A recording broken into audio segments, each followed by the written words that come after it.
সর্বোচ্চ উচ্চতায় ওঠার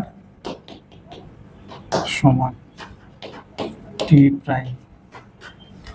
তো সর্বোচ্চ উচ্চতার ক্ষেত্রে আমরা জানি যে কোনো বস্তু, নিক্ষিপ্ত বস্তু উপরের দিকে যখন নিক্ষেপ করা হয়, তাহলে নিক্ষেপ করার পর একটা নির্দিষ্ট উচ্চতায় উঠে তারপরে আবার নিচের দিকে চলে আসে।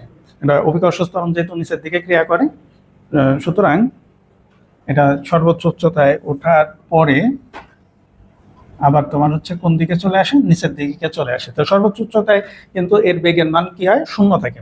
তো আমরা দেখো ভি ওয়াই সমান আমরা কি দেখছিলাম, ভি ওয়াই সমান V naught sine theta naught minus G T. V Y সমান V naught sine theta naught minus G T. তো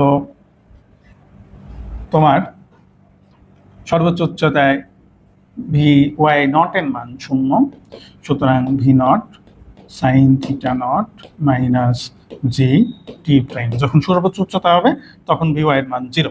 তাহলে জি টি প্রাইম সমান আমরা কি পাচ্ছি, V naught sine theta naught, বা টি প্রাইম সমান V naught sine theta naught divided by G.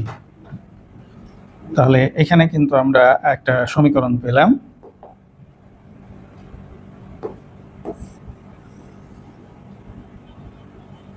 V naught sine theta naught into G.